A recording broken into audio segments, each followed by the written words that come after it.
Hello മക്കളെ, നമ്മുടെ എക്സാമിന് എന്തായാലും ഷുവറായിട്ട് ചോദിക്കുന്ന ഒരു ക്വസ്റ്റ്യനാണ് ഉപന്യാസം. അപ്പോൾ നമുക്ക് എങ്ങനെയാണ് ഉപന്യാസം തയ്യാറാക്കേണ്ടതെന്ന് നമുക്ക് നോക്കിയാലോ. ആദ്യം തന്നെ ശീർഷകമാണ് ഹെഡ്ലൈൻ. ഇതിന് എന്തെങ്കിലും ഹെഡ്ലൈൻ ഇതിൽ ഓൾറെഡി ഉണ്ടെന്നുണ്ടെങ്കിൽ, ഹെഡിങ് ഉണ്ടെന്നുണ്ടെങ്കിൽ അത് എഴുതുക. മീൻസ് ഇപ്പോൾ പ്രകൃതിനെ കുറിച്ചിട്ടാണ് എഴുതുന്നുണ്ടെങ്കിൽ പ്രകൃതി അങ്ങനെ പറഞ്ഞിട്ട് എഴുതണം. അപ്പോൾ ശീർഷകം വളരെ ഇമ്പോർട്ടൻ്റ് ആണ്.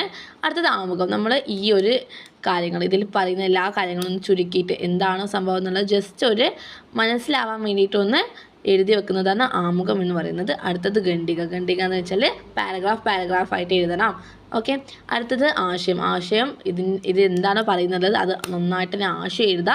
പിന്നെ ഉപസംഹാരം. നിങ്ങൾക്ക് എന്താണോ മനസ്സിലായത് അതേപോലെ തന്നെ നിങ്ങളുടെ അഭിപ്രായമൊക്കെ ഈ ഉപസംഹാരത്തിൽ കൂട്ടിച്ചേർക്കാൻ പറ്റുന്നതാണ്. അപ്പം എത്ര എണ്ണമാണ് നമുക്കിതിൽ ആവശ്യമുള്ളത്? 1, 2, 3 3 പാരഗ്രാഫാണ് ആവശ്യമുള്ളത്.